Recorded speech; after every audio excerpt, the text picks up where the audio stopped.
big breaking updates coming in from Canada once again. Canada's school launches a contest to write a poetry about the 1984 Sikh riots. The winners are invited to Shaheed Hardip Singh Nijjar building at Gurunanak Gurudwara. Okay, I want to go back to Patrick Pine joining us live once again. And this is a provocation. Do you think this is coming as a provocation, given the fact that, how many times India has asked Canada to be sensitive about certain issues? How do you really read this new situation which has developed? It is definitely provocative, and the sad part is that, the young people, the young generations in Canada of certain communities have no understanding of how India is. They don't know that the Sikh community in India is one of the most respected communities. There are regiments of the Indian Army which are completely consisting of people from Sikh community and from Punjab. They have Sikh like infantry, Punjab regiment, so many others.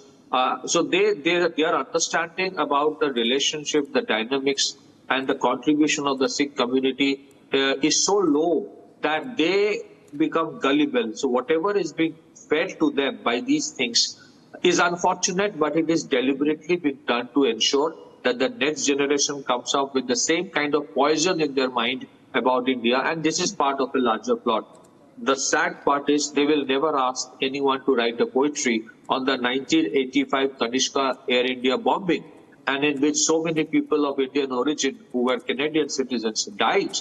They will not ask anyone to write, poetry on the contribution and the valiant, the incredible amount of respect the Sikh gurus get in India.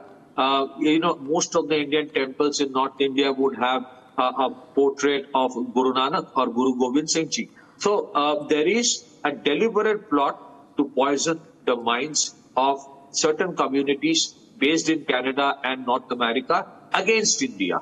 And I am not surprised by this, because all these things cannot happen without, again, as I said, complicity and clearance from the top level of the Canadian government. And I have no optimism that even if the regime changes in Canada and the opposition party comes to power, I don't think the basic aspect of their policy towards India will change. And this is because India is growing. It is because India is emerging as a voice of Global South. It is because today India is not accepting, or rather is willing to be subservient to the dictums of Global North. So Canada, whatever it is doing, it's obnoxious. But I must also say, it cannot again do without the permission and clearance from certain elements in the Biden administration. It is a larger plot which is going on, and we will have to face many more such things as we grow and become a $5 trillion economy by 2027. Back to you, Shiva.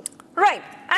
And before I let you go, I have one more question for you. So we see that India-Canada ties are pretty much have hit rock bottom.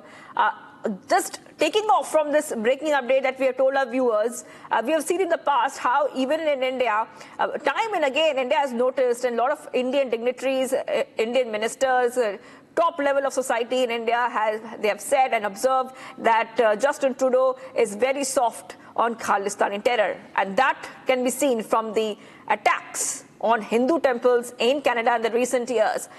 Do you really think that there could be a de-escalation when it comes to the India-Canada ties, the ties which are sour right now?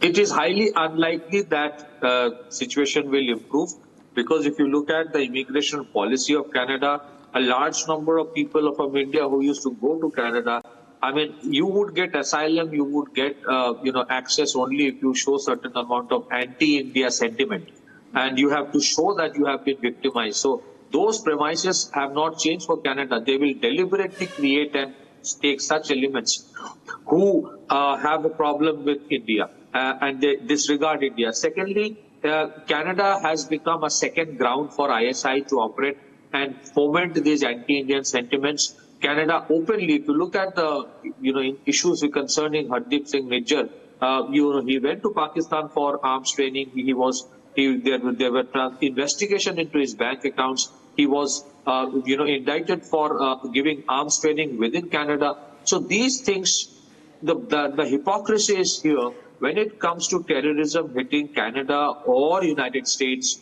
or the developed Right. countries.